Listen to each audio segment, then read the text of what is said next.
તો હવે આપણે જોઈશું ચુંબકીય ક્ષેત્રમાં મૂકેલા વિદ્યુત પ્રવાહ આધારિત વાહક પર લાગતું બળ। એટલે કે આપણે ખબર છે કે ચુંબકીય ક્ષેત્રમાં આપણે વિદ્યુત પ્રવાહ આધારિત વાહકને મૂકીએ તો એના પર શું બળ લાગે છે, એ બળ વિશે આપણે માહિતી મેળવવાની છે। હવે આપણે બધાને અત્યાર સુધી જેટલા પણ આપણે પ્રવૃત્તિઓ જોઈ, જેટલા પણ આપણે ટોપિક જોઈએ, એમાં એક વસ્તુ તો આપણે ખ્યાલ આવી જ ગયો છે કે વાહકમાંથી જ્યારે આપણે પસાર થતો વિદ્યુત પ્રવાહ એ એની આસપાસ ચુંબકીય ક્ષેત્ર છે, એ ચુંબકીય ક્ષેત્ર ઉત્પન્ન કરે છે, બરાબર। તો એક વસ્તુ તો આપણે બધાને ખબર છે કે વાહકમાંથી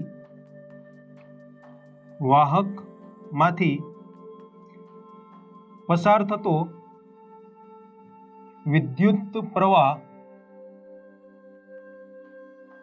વાહકની આસપાસ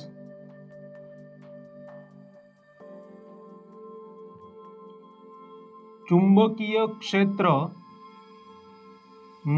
રચના કરે છે, બરાબર। કોઈ પણ વાહકમાંથી આપણે વિદ્યુત પ્રવાહ પસાર કરશું એટલે એની આસપાસ ચુંબકીય ક્ષેત્રનું નિર્માણ થશે અને આ રીતે જે ચુંબકીય ક્ષેત્ર ઉત્પન્ન થાય છે, એટલે કહી શકાય કે આ રીતે ઉદ્ભવતું જે ચુંબકીય ક્ષેત્ર છે એ ક્ષેત્રની નજીક આપણે જો કોઈ ચુંબક રાખીએ, કોઈ ચુંબકને આ ક્ષેત્રની નજીક આપણે લઈ જઈએ તો એ ચુંબક પર પણ બળ લાગે છે। તો અહીંયા આપણે કહી શકીએ કે આ રીતે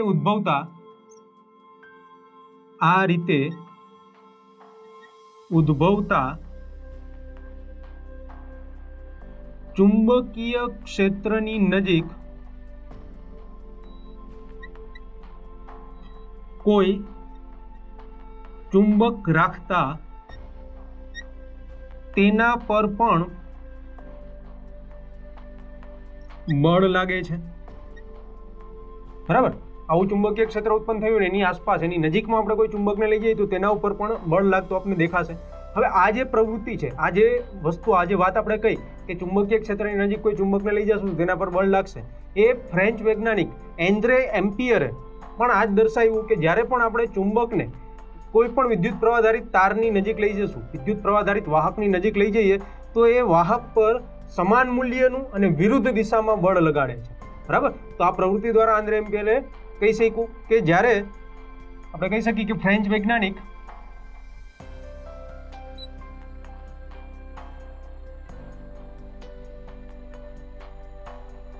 એન્દ્રે એમ્પિયરે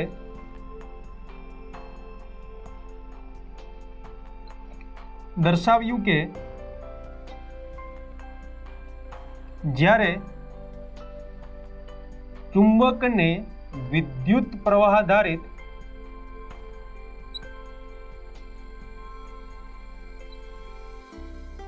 વાહકની નજીક લઈ જવામાં આવે ત્યારે વાહક પર સમાન મૂલ્યનું અને વિરુદ્ધ દિશામાં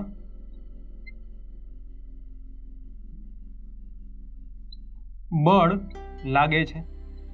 અને એન્દ્રે એમ્પિયરનું આ જે સિદ્ધાંત કહી શકાય કે આ જે અવલોકન એન્દ્રે એમ્પિયર આપ્યું તે અવલોકનને આપણે સમજવું હોય તો આપણે એક પ્રવૃત્તિ લેવી પડે અને એ પ્રવૃત્તિ દ્વારા આપણે સમજીશું કે જે રીતે એન્દ્રે એમ્પિયરે કીધું કે ચુંબકને પણ આપણે જ્યારે વાહક વિદ્યુત પ્રવાહ આધારિત વાહકની નજીક લઈ જશું ત્યારે એના પર પણ સમાન મૂલ્યનું અને એની વિરુદ્ધ દિશામાં બળ લાગે છે। તો આ જે